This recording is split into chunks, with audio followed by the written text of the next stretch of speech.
Olá, seja muito bem-vindo, bem-vinda. Está começando mais um Saúde em Conexão para você. E olha só, esse programa aqui, esse episódio está sendo gravado, Mayara.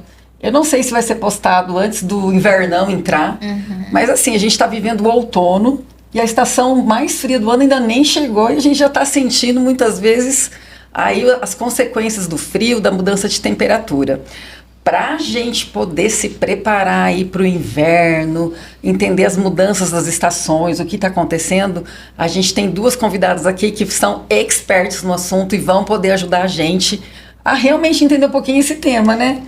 Entender doenças. Se cuidar um pouquinho melhor, que Isso. começou a temporada de gripe, resfriado, influenza, o que é um, o que é outro. It, né? As doenças dos ites, né? Então a gente está aqui para trazer dicas, para a gente poder entender o que acontece no nosso corpo nesse período mais frio do ano, com essa mudança de estação. Então as nossas convidadas hoje são a doutora Desirê Trevisan. Doutora, seja muito bem-vinda, viu? Prazer estar aqui. Ela é pneumologista, parceira lá da SSG. Obrigada, doutora. Eu que agradeço o convite da SSG, agradeço vocês, meninas, agradeço a doutora pela disponibilidade da gente fazer esse bate-papo, que eu acho que pro pessoal em casa vai ser muito interessante. Com certeza. E também agradeço a presença da doutora Kelly Mizumoto, otorrino, né? Otorrino-laringologista, gente. Mas otorrino. Obrigada, doutora, por ter vindo. Eu que agradeço pelo convite. Espero que o nosso bate-papo ajude aí o pessoal a passar esse período que é um pouco sofrido aí, principalmente para as mães e a criançada, né? É verdade, né? E a gente agradece bastante a disponibilidade, porque eu acho que o consultório, essa época do ano, né? Deve estar assim, né? Eu vou começar com ambas aqui. Por que as doenças respiratórias, a gente estava até conversando aqui um pouquinho antes da gravação, elas aumentam tanto nesse período do ano, doutora? Doutora Desirê, doutora Kelly, quem quiser começar, nesse período de outono e inverno, o que acontece que a gente sofre tanto, que o nosso corpo sofre tanto? Na verdade, o que acontece? No inverno a gente costuma ficar mais assim, né? Mais juntinho, com a janela fechada. Então, os vírus que estão circulando aí durante o ano inteiro, eles acabam se aproveitando disso para acabar contaminando as pessoas. Então, além disso, né, da gente ficar mais confinado, sem ventilação, esse clima mais frio faz com que as nossas vias aéreas fiquem um pouquinho mais ressecadas. E a gente sabe que ali a parte do nariz tem toda uma proteção contra micro-organismos, então isso acaba ficando um pouquinho mais devagar, então os vírus acabam se aproveitando disso e a gente acaba pegando mais infecções. E vocês conseguem perceber esse aumento também até dentro do consultório, doutora Kelly? Com certeza. Nesse período, por conta, né, desses fatores que a doutora falou, a gente percebe um aumento ali na disseminação dessas infecções de vias aéreas superiores. As gripes, as sinusites, amidalites. E aí, essa da minha parte, né? Descendo um pouquinho mais, eu acredito que aumentam também as bronquites, bronquiolites. Então, por isso que é importante a gente se cuidar nesse período. Entendi. E existe uma faixa etária mais predominante que acaba sendo afetada com essa mudança de temperatura, né? Existe uma faixa etária, no caso da parte de pneumologia e na parte de otorrino? Eu acho que assim, a gente precisa ter uma atenção especial nos extremos de idade. Isso está muito em alta agora, né? A questão da bronquiolite, dos bebezinhos. Então, crianças menores têm um calibre da via aérea menor. Se ele pega uma infecção, é muito mais difícil para aquele organismo conseguir lidar com as consequências disso. Então, crianças muito pequenininhas, né? Quanto menor, mais potencialmente mais grave, né? Ou risco de ficar uma doença grave. E pacientes idosos que já têm uma alteração na imunidade, que a gente chama de imunossenescência, que é uma coisa que acontece com todo mundo. Mas tá todo mundo sujeito a pegar essas infecções. Por isso que acho que uma coisa que a gente vai bater muito na tecla hoje é da vacinação. Então, um jeito muito fácil da gente prevenir causas graves de infecções virais, principalmente influenza, covid, vírus céu respiratório, é através da imunização. Entendi. E no consultório também, esse período, doutora, ele é mais procurado por quem?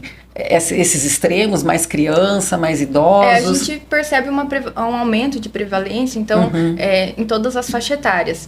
Porém, eu acredito que, principalmente nas crianças, é um pouquinho mais prevalente por conta da dificuldade no cuidado e da prevenção. A gente tem as vacinas, mas a gente, eu acredito que vai falar um pouquinho mais pra frente, o cuidado de higienização, do ambiente, né? Então a criança no ambiente escolar acaba tendo mais contato e aí o ambiente fica fechado. Então a gente observa mais a criançada ali e as mães pedindo ajuda nesse período. Certo.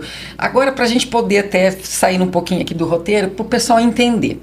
Eu comecei, quando é que eu tenho que procurar o otorrino e quando é que eu tenho que procurar o pneumo?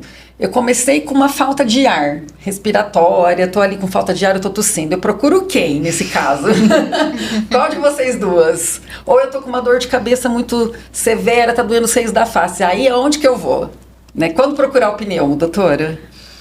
Se você tem falta de ar, uma tosse que não passa, então aquela tosse que fica por mais do que 3 semanas, a gente já precisa identificar o que está acontecendo ali. Chiado, qualquer tipo de chiado no peito, uma dor no peito meio diferente, assim, relacionada com tosse principalmente. Eu acredito que nesses casos é indicado procurar um pneumologista. Aquele paciente também, às vezes, que está tendo ali uma falta de ar, tendo uma tontura, uma vertigem, também é recomendado ir para o pneumo. Falta de ar, pneumologista. Pneumologista.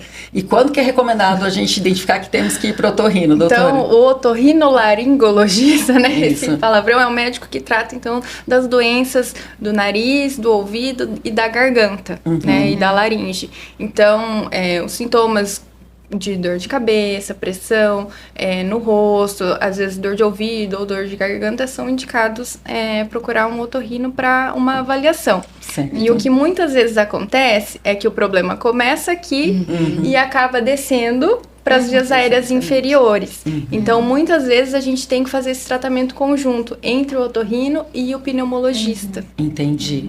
E acaba não ficando isolado, né? Exatamente. Acaba não ficando E isolado. em casos agudos, na verdade, o paciente primeiro, às vezes, dependendo da gravidade, precisa procurar primeiro o pronto atendimento, né? Principalmente em caso de falta de ar e um quadro um pouquinho mais importante ali.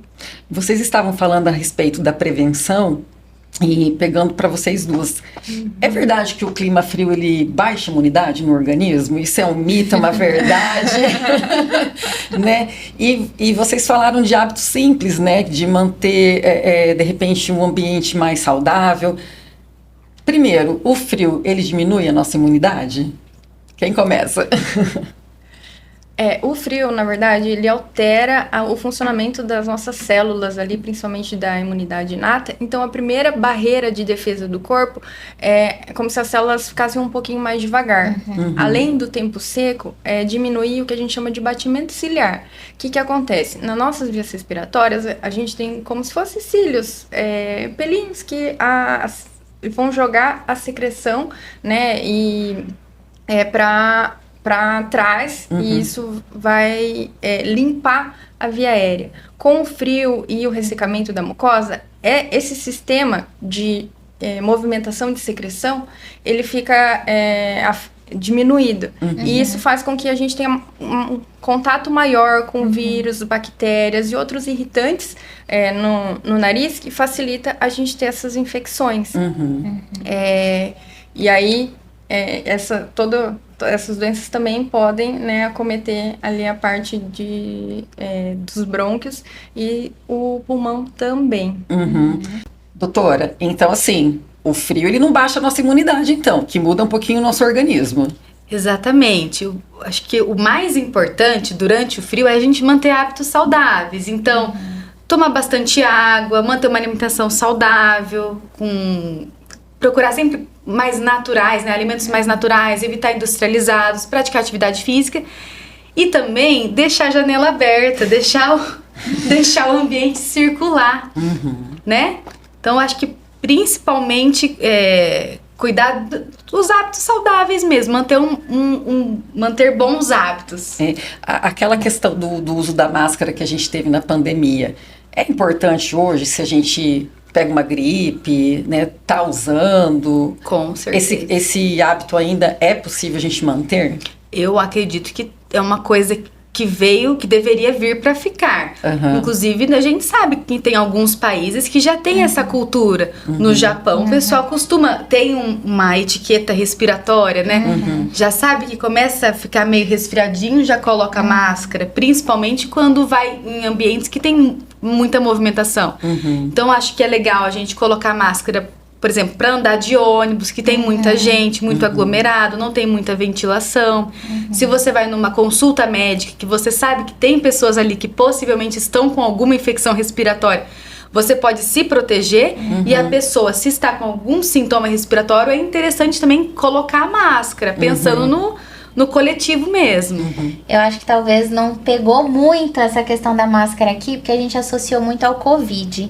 E aí, quando a pessoa tava com máscara, era um medo, As pessoas tinham medo, se assustavam, né, da máscara. De não querer nem estar perto. Então, eu acho que hoje, quando a gente ainda vê alguém de máscara, talvez a primeira reação que vem é, meu Deus, ela pode estar com Covid. Aí já vem toda aquela memória que a gente passou, né? Então, acho que foi isso. Eu acho que outro hábito que devia ter se perdurado é o uso do álcool gel e a lavagem de mãos, que eu acho que é fundamental para prevenir as doenças respiratórias, né? A higienização adequada das mãos e o uso do álcool em gel, né? Ou o álcool líquido porque essas doenças, a maioria delas, a transmissão é feita por gotícula.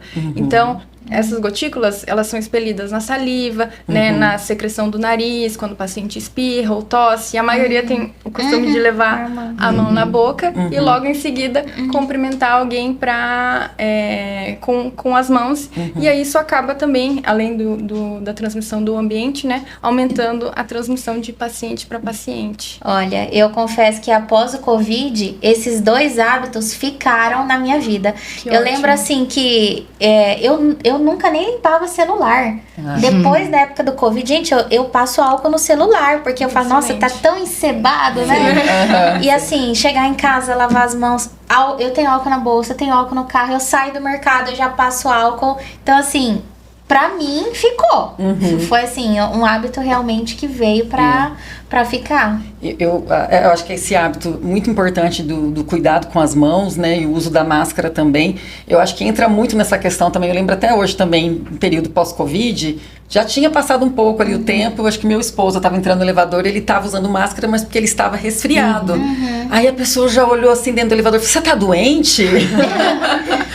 Já não queria nem entrar no elevador. Já não queria nem entrar, né, no elevador. Então, acho que esses hábitos, eles são necessários a gente reforçar, principalmente a criança também, né, que ela fica com a mão ali no pé, boca, mexendo com o amiguinho, divide ali um pirulito. E aí, por isso que é um pouco mais difícil da gente conseguir controlar. Sim, né? E nesses casos, principalmente na criança, uma coisa que acho que os pediatras vão concordar comigo, a lavagem nasal tem um papel super importante, tanto no tratamento quanto na prevenção dessas doenças respiratórias, porque a lavagem, além de melhorar aquela alteração que eu falei do frio, do batimento ciliar, então ajuda a melhorar isso, hidrata a mucosa, então evita a inflamação e o ressecamento da mucosa e diminui o tempo de contato com esses micro-organismos. Então, vírus e bactérias que às vezes ficam ali, que ainda não entraram e causaram doença, com a lavagem nasal a gente consegue eliminar e diminuir as chances de vir a adoecer. Olha, essa lavagem... É polêmica. Gente, assim, graças a Deus eu tenho uma imunidade muito boa. É difícil eu ter qualquer coisa. Mas umas semaninhas atrás, eu acordo muito cedo pra ir pra academia. Nossa, eu sinto uma pressão aqui de manhã com o frio, o nariz gela, horrível. E aí eu peguei um resfriado, sim, leve, né? Mas começa a entupir o nariz, eu já fico nervosa. E aí eu nunca tinha feito. Eu fui fazer essa lavagem nasal. Gente, eu cheirei tanto soro. Eu não acertei fazer a lavagem. Eu tentei umas 5 vezes. Foi traumatizante. Como que é feita essa lavagem, doutora? Nossa, eu não acertei. Tem uma maneira... Parece que eu engoli soro, parecia que tava indo pro cérebro. Nossa, foi horrível. Tem uma maneira simples da gente ajudar, né? Quem tá em casa entender, né, quem tá assistindo. Assim, a lavagem nasal, ela é ótima, mas também, se você fizer do jeito errado, ela pode trazer alguns prejuízos ali, né? Então, é bem importante utilizar a técnica correta e equipamento correto. Então, isso vai variar de idade para idade. Ou a seringa, ou aquelas garrafinhas de alto volume, são dispositivos para facilitar ali a realização da lavagem. Nas farmácias também a gente tem aquele jatinho contínuo que você aperta e sai o spray. Mas, assim, dentre todos esses dispositivos, a posição da cabeça é muito importante. Então, muitas vezes as pessoas vão aplicar qualquer remédio no nariz e eles fazem assim, né? Ou tem algum sangramento, levanta a cabeça. Isso faz com que o soro vá direto ali para a região da garganta e você pode engasgar. Então, a cabeça sempre para baixo ou reta. E não é a força que você vai jogar no soro que vai fazer sair a secreção. É a quantidade de soro. Por isso que é importante você sempre, quando for fazer a lavagem, não colocar pressão. Então, ser bem devagarzinho, porque senão parece que o soro entra lá no cérebro, sai pelo olho, vai pra garganta, você engasga, tosse, e aí o que deveria ser um alívio acaba se transformando em algum sofrimento. E principalmente depois que você fizer a lavagem nasal, é importante não assoar o nariz com força. Porque se você assoa o nariz com força e faz uma pressão negativa lá dentro e tampa as duas narinas, essa secreção pode ir para o ouvido. Então, acho que é comum no consultório, às vezes, a gente atender criança que eu fiz a lavagem, foi pro ouvido, ou aumentou o quadro de otite. Então, em toda consulta, eu tento revisar os passos da lavagem, porque é bem importante fazer com a técnica adequada. Não fazer só de qualquer jeito, porque é modinha no Instagram. Eu fiz errado, eu coloquei pressão, a cabeça pra frente eu acertei. Abri a boca, mas gente, nossa, segurar a respiração também foi ajuda. Difícil, eu acho que não sei, acho que o instinto de querer respirar falou mais alto. E aí, nossa, deu tudo errado. Mas você tentou. Mas eu tentei. E aí, uma coisa que talvez possa ajudar, por exemplo, quem não teve acesso a uma explicação durante a consulta, né? Ou às vezes foi no pronto atendimento, não teve uma explicação, seria... além de... Tem vídeos, né, no YouTube, na internet, ajudando isso, mas talvez fazer a lavagem de baixo volume, que seria aqueles jatinhos contínuos. Então, já ajuda ali a umidificar, não é tão eficaz para tirar a secreção, mas já ajuda a fluidificar a secreção para ajudar o nosso corpo a eliminar e também fazer a higiene ali do nariz e tem menos chances de acontecer. De você se afogar com o soro. Nossa! E essa lavagem, se a pessoa ela realmente vai começar a fazer, ela precisa de quantas durante o dia, doutora? Uma vez por dia? Isso varia. Então, assim, depende da quantidade de sintomas, se o paciente está com uma sinusite, se está com muita secreção. Não existe limite de lavagens, né? Então, conforme se você está fazendo com a técnica correta, não tem incômodo durante a lavagem, pode ser feita 4 vezes ao dia, 3 vezes ao dia. Eu indico essa quantidade quando o paciente está mais secretivo ou com um quadro de sinusite aguda, por exemplo. E aí, para manutenção, 1 ou 2 vezes ao dia, né? Para prevenção e manutenção do quadro respiratório, então, já é o suficiente. Então, certo é fazer a lavagem todos os dias. Pra quem tem problema respiratório, eu brinco no consultório que tem que ser igual escovar o dente. Então, tem que ser um hábito, porque é uma higiene do nariz. Nem todo mundo vai precisar, mas quem tem problema respiratório, quem tem asites, né? Rinite, sinusite, é algo que eu indico para fazer de rotina. Entendi. Eu estava até estudando aqui e vi realmente que era essa questão, não necessariamente fazer só nesse período de frio de inverno, né? É manter esse hábito diariamente, inclusive, ajuda né? a controlar os sintomas para paciente que tem rinite sem necessidade de ficar tomando medicação, tomando antialérgico, Descongex. São medicações que trazem alguns efeitos colaterais que devem ser usados com cuidado. Já aproveitando então nessa onda de nariz entupido, e os descongestionantes nasais, doutora? Os vícios, né? Os vícios. Funciona, não funciona, é bom, ele não funciona, é? Ele funciona demais, esse é o problema. Então, o descongestionante nasal, o que ele faz? Ele, o nariz, né, de paciente com rinite, sinusite, ele incha por dentro, e por isso que dá a sensação de nariz trancado. O que o descongestionante faz? Ele desincha na hora. E aí, qual que é o problema? Dá 2 horas, passa o efeito do descongestionante, ele incha novamente. E esse ciclo acontece, e ele não vai tratar a doença, então ele trata um sintoma, que é o nariz trancado. Mas a causa da inflamação da doença, ele não vai tratar. Então o paciente, ele vai tratando o sintoma, vai usando, e o que acontece? A longo prazo, o próprio remédio acaba causando uma rinite que a gente chama de rinite medicamentosa. O próprio remédio enche o nariz por dentro e causa obstrução do nariz. Tá? Então, por isso que existe essa guerra, acho que dos otorrinos, dos pediatras e dos pneus contra os descongestionantes nasais, porque ele vai mascarar ali um problema e não vai tratar. Entendi. Além dos efeitos colaterais, né? Que pode causar taquicardia, pode causar retenção urinária, uma série de outros efeitos em outros órgãos do corpo. E não vai resolver o problema. Entendi. E se a gente convive ali com o nariz entupido por muito tempo, não necessariamente só por conta do período, né? É um sinal de alerta que a gente tem que buscar um otorrino?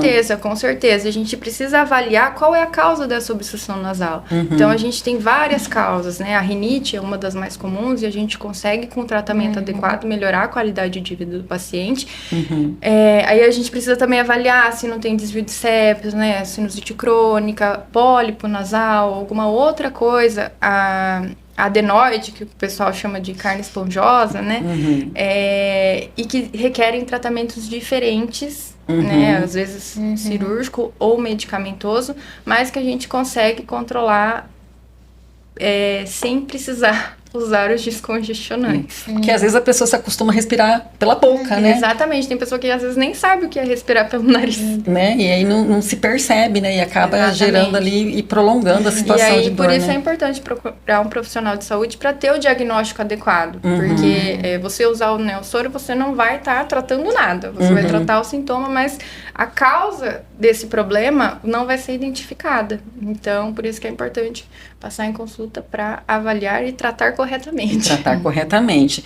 E falando em tratar corretamente, a gente estava conversando aqui um pouquinho antes da doutora chegar, com a doutora Desirê. Eu falei, gente, mas os casos de gripe parece que, né, estão acontecendo numa proporção muito gigante do que a gente via anteriormente. E a doutora falou que acho que a gente está diagnosticando um pouco mais, né? Assim como algumas outras situações, né, de saúde. Doutora, mas explica pra gente de uma maneira assim, como eu identifico o que é gripe, o que é resfriado, né? Existe diferença aí nos vírus? Você pode ajudar a gente a entender um pouquinho melhor essa parte? Quando a gente fala de gripe, a gente está falando de uma infecção pela influenza, que costuma ser um pouquinho mais... Assim, a pessoa ela costuma sentir um pouco mais, ela costuma ser um pouquinho mais forte do que o resfriado. Então, a pessoa tem mais dor no corpo, pode ter uma tosse, aqueles sintomas de via aérea alta que a gente tem, né? Nariz escorrendo, tudo, mas dá uma derrubada. O resfriado é um resfriadinho, fica mais aqui em cima. Então, geralmente a pessoa tem coriza, tem o nariz escorrendo, espirra, tosse, mas ela consegue fazer as coisas no dia a dia dela, ela consegue levar aquela rotina normal.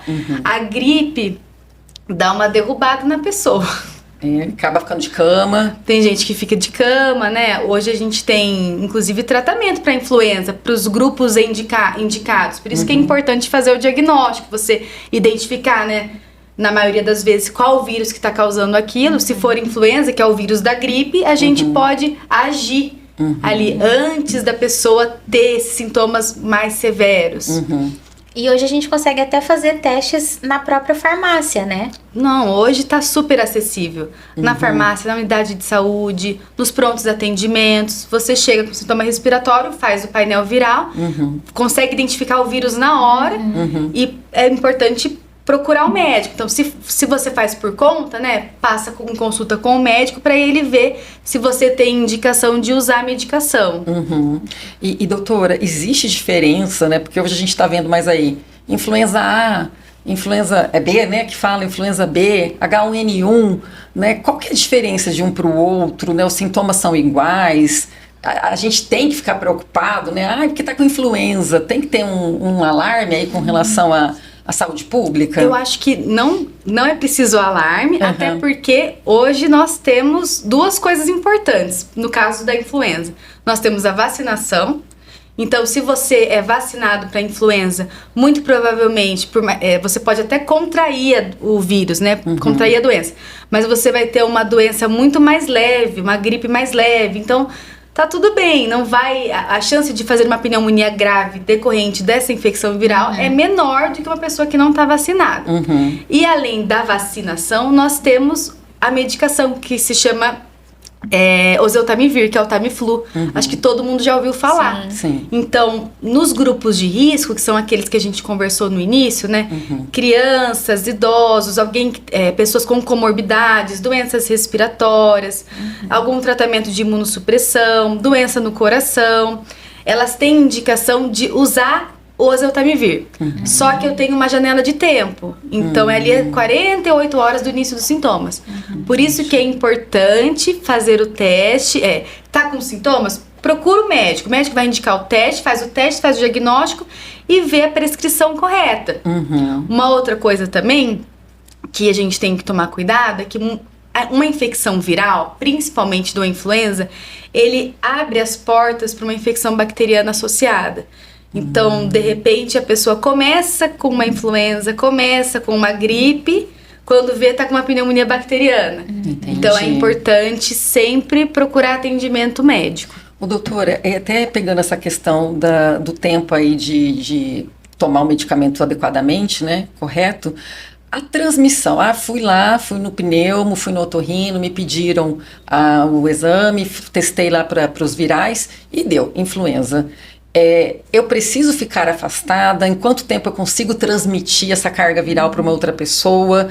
Né? Depois de 3 dias já não transmito mais. Como que é esse processo? Depende muito do caso. Por exemplo, se a pessoa usa a medicação, o oseltamivir, a gente sabe que em 48 horas não transmite mais. Então, a pessoa não precisa ficar isolada. Tá. Desde que ela tenha tomado a medicação, né, os 2 dias, e ela não esteja com febre, não esteja bem. Aí pode liberar do isolamento. Agora, se o paciente, ele não usou a medicação, aí a gente deixa isolado ali uns 7 dias e até a pessoa ficar sem febre. Então, passou 7 dias, continua com febre, tem que dar uma olhada o que está acontecendo ali. Doutora, no caso do Tamiflu, vamos colocar esse nome comercialmente, né? Ele hoje é disponibilizado pela rede pública, existe também na farmácia privado, né? E gestantes que foram diagnosticadas com influenza, elas podem tomar tranquilamente essa medicação? Com certeza. E eu falo com propriedade, que eu tô grávida. Gestante faz parte do grupo de risco. Então, é uma população que a gente tem que ficar atento. Gestante com sintoma respiratório, fez o teste, influenza positivo, sem dúvida, pega a prescrição e vai atrás do Tamiflu, ali nas 48 horas. Porque é quando a gente sabe que a medicação consegue diminuir a replicação viral. Entendi. Doutora, mas eu tive esse ano, já tive minha dose de gripe, eu não vou tomar vacina não, porque essa cepa aí já passou, devo ter pego um vírus de outra cepa, né? Mesmo que eu possa ter gripe nesse período, né, mais frio do ano, curei, tô bem, é recomendável tomar vacina? Com certeza. A vacina da influenza é uma vacina anual. Por quê? Porque eles pegam os vírus que mais circularam no ano anterior, fazem uma vacina com esses sorotipos para aplicar na população. Então, são vacinas que são atualizadas. Se você tomou ano passado, ela não vai valer para esse ano, porque o vírus que está circulando já é outro. Então, tem que vacinar. Nossa, a vacina da gripe é uma vacina tão antiga. Todo mundo, recomendo para todo mundo, não tem contraindicação. Criancinha, idoso, gestante, todo mundo tem que tomar a vacina com a maior segurança possível. E esse negócio, eu tomo vacina, parece que eu fico derrubada 3 dias depois, parece que eu peguei a gripe. Isso existe mesmo? A vacina, como qualquer outro tipo de vacina, ele pode dar alguns efeitos colaterais leves. Então, é bem tranquilo. Geralmente os efeitos colaterais são leves, a gente não tem muitos relatos de grandes efeitos colaterais, é mais uma reaçãozinha ali no local da aplicação, uma dor no corpo, que costuma passar com dipirona, paracetamol, e no outro dia a pessoa segue a vida normal. É uma uma reação muito pequena perto da proteção que a vacina traz pra gente, né? Proteção de pneumonias, de infecções graves, da influenza, internações e até mesmo óbito. Porque a gente sabe que existe óbito por síndrome respiratória aguda grave causada pela influenza, que é uma doença prevenível através da vacina. Hoje em dia isso eu acho inaceitável. Até a gente colocando aqui a importância da ciência, da saúde, da medicina, né? Mas eu sou contra tomar vacina ou não, mas se a gente estudar ao longo da história o quanto a vacina ela ajudou a melhorar a condição de vida humana, preveniu doenças, né, doutora? Por que na concepção de vocês, e sem medo de hatearem, viu? Vamos falar. Porque às vezes essa adesão tá tão baixa, né? Muitas vezes assim, até principalmente para o grupo prioritário. Eu acho que assim, demorou um pouquinho, tá demorando para liberar para a população em geral, né? Mas por que a adesão para o grupo prioritário tá um pouquinho mais baixa nos últimos tempos? Na visão de vocês, o que pode estar implicando? Existe medo, receio? É um medo que a gente tem aí numa paranoia por conta da Covid, né? Eu acredito que é um resquício da pandemia. Foi uma herança ruim que teve da pandemia. O pessoal, teve muita polêmica envolvida na vacina do Covid, mas hoje a gente sabe que a gente só saiu daquela situação terrível, né? Porque foi um filme de terror. A gente que eu tava na época da residência. A gente só conseguiu sair daquele buraco sem fundo por causa das vacinas. Onde pessoas morriam porque não tinha ventilador para você conseguir entubar a pessoa. Então, a vacina salvou muitas vidas, muitas vidas. Infelizmente, teve muita polêmica envolvendo essa vacina que acabou respingando nas outras vacinações. Então, hoje, a vacina do Covid, ela é indicada para idosos, para grupos de risco, para crianças também, e a gente sabe que a adesão é baixa, infelizmente. Certo. Então acabou que respingou, acho que para a vacina da influenza, para a vacina da dengue. Doutora Kelly também percebe isso, doutora? Essa movimentação na sociedade? Hoje a desinformação e tanto a propagação da parte científica também foi potencializada, quanto os mitos. Então a gente tem a propagação dessas duas vertentes. E aí acaba que as pessoas acabam acreditando em informações falsas. E isso gera, infelizmente, aí um agravo para a saúde pública. Informação é tudo, gente. Busca aí na história da humanidade o quanto a gente evoluiu aí na medicina, na saúde pública. E bora vacinar, hein? Bora manter essa carteirinha em dia, né? Com certeza, com certeza. E isso para muitas coisas, hein? Não é só para gripe, não.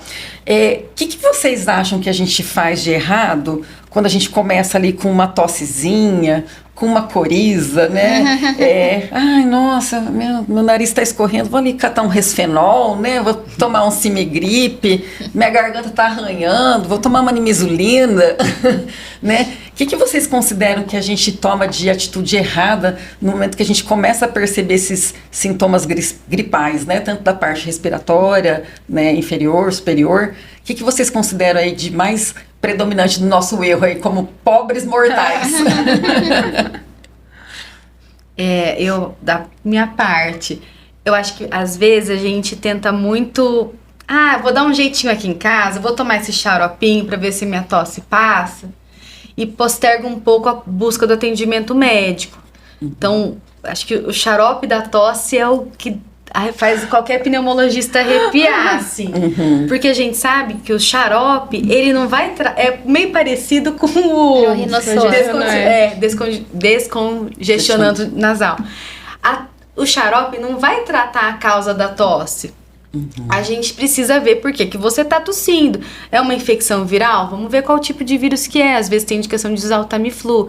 É uma sinusite? É uma rinite com gotejamento pós-nasal? É uma asma? Porque a asma a gente tá acostumado com aquela coisa que você vê no filme da pessoa faltando ar com uma bombinha, assim, não consegue nem fazer a bombinha porque aqui já fechou tudo.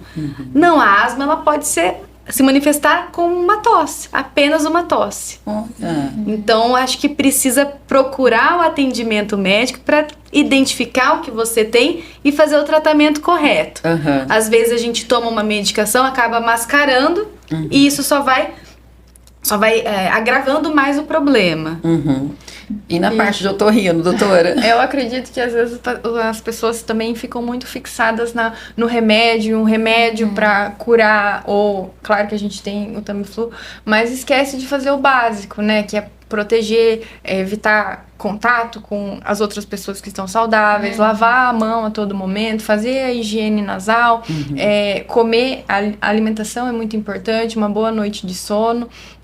Então, a própria lavagem nasal, que eu já falei bastante aqui, são repouso e hidratação, são medidas super importantes para a gente conseguir fortalecer o nosso sistema imunológico, para o sistema imunológico conseguir combater a infecção viral ali que a gente acaba adquirindo. Doutora, mas eu tô só com uns espirrinhos aqui, eu acho que é uma rinite, vou tomar uma loratadina. Já vai passar. Se for um caso leve, num primeiro momento pode até resolver, mas se os sintomas persistirem ou agravarem, é importante procurar um profissional de saúde para fazer o diagnóstico correto e o tratamento adequado. Doutora, existe gripe mal curada? Existe uma gripe mal curada, um resfriado mal curado e que pode evoluir de repente para uma pneumonia, né? Que nem nos antigos, minha avó já dizia, isso daí é uma gripe mal curada, né? Isso daí você não cuidou direito. Existe? Olha, gripe mal curada, não existe esse diagnóstico de gripe mal curada. O que pode acontecer é a pessoa pegar um resfriado, né? Uma infecção viral aqui de via aérea superior e de repente acaba desenvolvendo uma sinusite bacteriana, ou como fica mais suscetível a infecções bacterianas, até por tudo isso que a doutora Kelly falou, de tempo mais frio, tudo. Quando você pega uma infecção viral, você, naquele epitélio respiratório, ele já fica um pouco mais suscetível com que as bactérias se aproveitem disso. Então, pode acabar tendo uma pneumonia, mas não que seja uma gripe mal curada.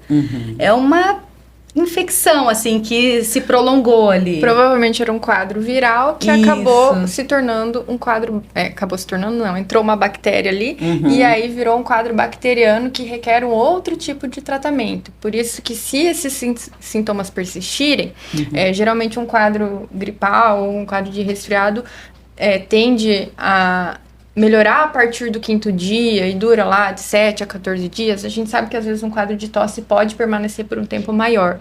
Mas se o paciente observar uma piora, principalmente a partir do 5º dia, que os sintomas deveriam estar melhorando, né? Ou não melhora a partir de 7 a 10 dias, é recomendado ele voltar, né? Ou no pronto atendimento, ou voltar em consulta para ser reavaliado e ver se o diagnóstico agora não é outro, que é muito comum, principalmente para mim, que muitos pacientes às vezes começam com quadro gripal e acabam, por conta, né, de toda essa alteração que a gente falou, do epitélio respiratório, acabam desenvolvendo uma otite, uma sinusite, né, ou uma amidalite bacteriana depois de um quadro gripal. Certo. Doutora, antes da gente entrar nas ites, calma que a doutora já vai chegar.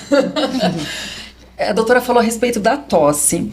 Eu percebi agora nesse último mês, né, que a gente está com esse clima um pouquinho mais frio, seco, chove, que as pessoas acabam tendo resfriado ou gripe e acabam, de repente, ficando algumas semanas ainda com a tosse. Por que isso acontece? Eu acho que a doutora vai ficar melhor. Vou dizer, então. Então, existe um quadro de bronquite pós-infecciosa. Então, a pessoa ela pode, por exemplo, pegar ali um quadro de um resfriado, ou mesmo uma gripe, faz uma inflamação dos brônquios, que são os caninhos que levam ar para dentro do pulmão. Então, eles ficam mais sensíveis ali.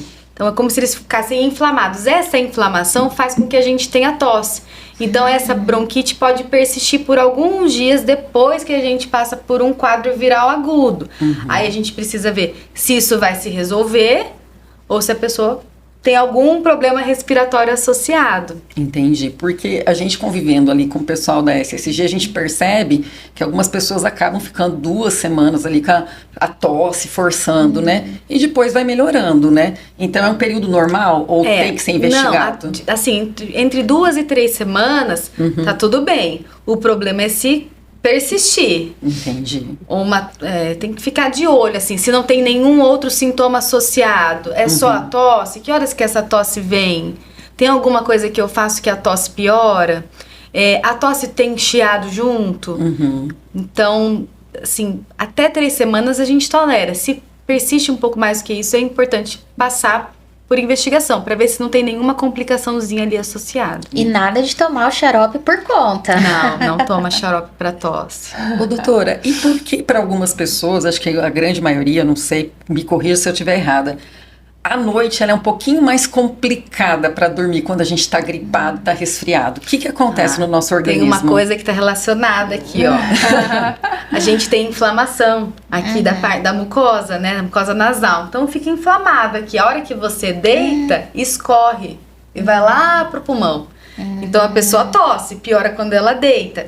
E à noite, nós temos um hormônio que chama cortisol. O pico dele é de manhã. E ele vai caindo conforme passa as horas, conforme vai passando o dia.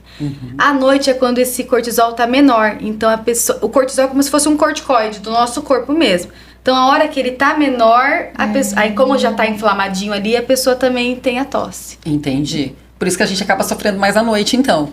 Aí a pessoa faz o quê? Toma xarope. Ela toma xarope ao invés de repente, passar uma medicação para diminuir a inflamação.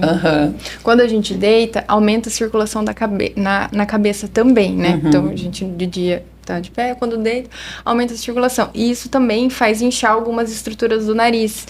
Então, tem gente que às vezes passa o dia inteiro bem, deita, entope o nariz, aí vira de um lado, entope de um lado, daí vira de outro, entope de outro, e também faz com que haja movimentações dessas secreções, e essa secreção fica irritando a garganta à noite, ocasionando a tosse. Agora eu vou fazer uma perguntinha. Vamos consultar aqui. Consultinha.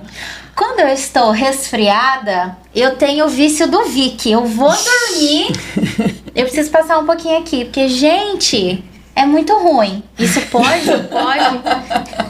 A gente não recomenda, porque o Vick, na verdade, é o mecanismo do descongestionante. Ele vai melhorar o sintoma, mas ele também vai trazer outras... ele pode causar uma irritação na mucosa do nariz e piorar os sintomas. Então, você tem aquele alívio momentâneo, mas depois ele acaba tendo ou um efeito rebote, né? Ou piorando o quadro.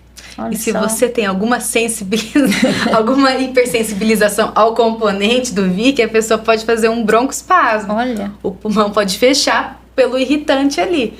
Então, paciente asmático, quando fala que põe o Vick aqui, a gente já fica meio ansioso, assim, meu Deus do céu. Chega a parar o coração. Exatamente, tem que tomar cuidado. E aquelas propagandas, então, que tinha o Vick passando aqui também? Na criança, no peito, nas costas, né? É complicado, porque se a pessoa tem uma alergia a isso pode piorar. Agora, ainda aqui tá longe, só que tem gente que passa aqui, né? Tem gente que passa na mucosa, dentro do nariz. Isso é muito irritante, irritativo. É irritativo. É complicado, acaba né? prejudicando mais do que ajudando. Né? E aí, como uma pessoa tem um alívio momentâneo, ela acha que tá melhorando. Doutora Kelly, então vamos entrar nas famosas ites, né? Lá. Porque essa época do ano a gente olha e fala, eu tô com rinite, tô com sinusite, tô com otite. Qual a diferença da rinite para sinusite? Né? Como a gente diferenciar? Então, a rinite, né, então como todas as ites, ela é uma inflamação da mucosa do nariz. E a sinusite é uma inflamação da mucosa dos seios da face, que são os buracos que a gente tem aqui, né, que são revestidos por mucosa nasal também, e aí isso gera uma inflamação. Então, a rinite é da mucosa de dentro do nariz e a sinusite é nos seios da face, que são, né, os buracos que a gente tem aqui no rosto. E uma pode levar a outra, e aí por isso que gera tanta confusão. Então, às vezes, quando o paciente está com a rinite, incha o nariz por dentro e bloqueia a drenagem de secreção desses seios da face, fazendo com que essa secreção fique acumulada ali. E aí, isso favorece a entrada de bactérias e, consequentemente, a formação da sinusite. Então, a gente até chama, né, o quadro, né, o termo correto seria rinocinusite, que é a inflamação tanto da mucosa do nariz quanto dos seios da face. Entendi. E aí, só com tratamento adequado, né? Exatamente. Só com Porque tratamento. Tanto as sinites quanto as sinusites, elas têm várias causas. Então, pode ser vírus, pode ser bactéria, pode ser a rinite irritativa, causada por medicamento, né, algum inalante ali, tem a rinite alérgica. Então, assim, nós temos vários tipos de rinite. E aí, isso requer uma investigação adequada para a gente avaliar e tratar corretamente. Se você quiser saber mais alguma IT aí, deixa o comentáriozinho aqui, que depois a gente pede ajuda para as doutoras. Agora, existe alguma maneira, né, da gente se prevenir, além de os hábitos, alimentação? A doutora estava falando muito, vocês estavam falando de alimentação, né? Vamos entrar um pouquinho aqui depois em mitos e verdades, mas sabe aquela vitamina C efervescente? Ou aquela cápsula de vitamina C? Eu resfriei, gripei, vou agora tomar uma cápsula da vitamina efervescente por dia. Vai me ajudar? Olha, não tem nenhum estudo que comprove que você fazer suplementação de vitamina C vai aumentar a sua imunidade. A gente vai bater na tecla dos hábitos saudáveis. Se você tem uma alimentação saudável, frutas, legumes, vegetais, come bem, direitinho, não vai ser aquela vitamina C que vai fazer grande diferença, porque muito provavelmente você já consome a vitamina C necessária para a sua imunidade, para o seu dia a dia. Então, esse é um grande mito. Ô, doutora Kelly, mas tá frio, me dá uma vontade de tomar um sorvete. Pode mito, tomar verdade? um sorvete.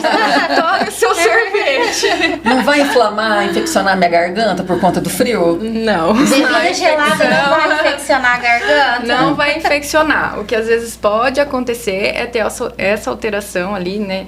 Isso geralmente está associado ao clima frio e seco. Mas a infecção é causado por vírus ou bactérias. Então, assim, e você não vai comer esse vírus no sorvete.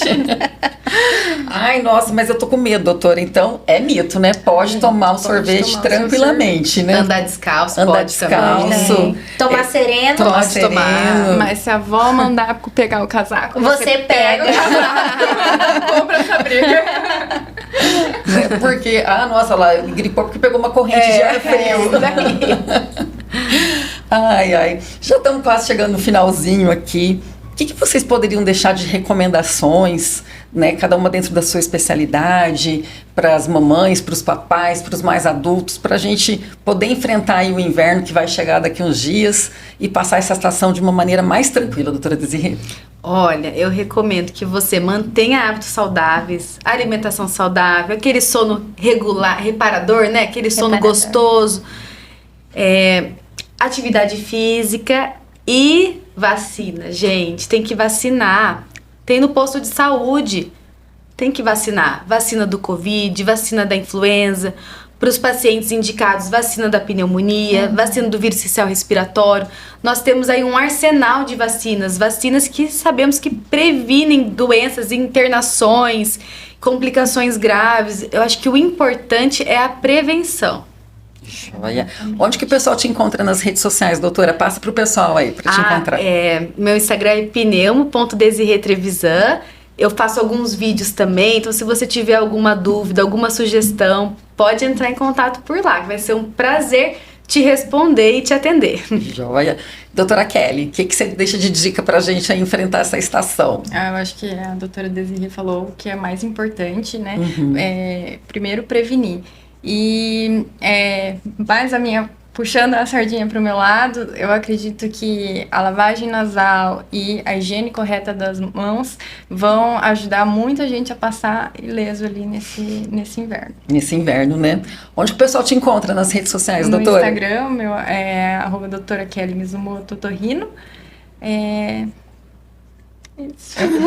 Quem tiver dúvidas, quiser mandar mensagem para a mandar lá que eu doutora. respondo. Isso. Se quiser deixar aqui no comentário também que a gente possa fazer alguma pergunta para as doutoras, pode encaminhar também, que a gente encaminha. Eu acho que é isso, né? Você tem mais alguma consulta? Ah, eu acho que agora acabou. Mas se eu lembrar de mais alguma coisa, eu vou mandar no Instagram. Gente, olha, cuidem-se, previnam-se, tem forma de prevenir, a vacina. Busque informação, né? Se você receber alguma informação aí que te deixe com uma pulga atrás da orelha, vai pesquisar, vai ver a história aí da humanidade, a evolução, quantas doenças foram possíveis de serem prevenidas através da vacinação, né? Então, assim, vamos cuidar, né? Fazer o que as doutoras recomendaram, hábitos saudáveis, lavar a mão, usar máscara, se alimentar bem, dormir bem, né? E a gente torce aí para que você passe um bom inverno.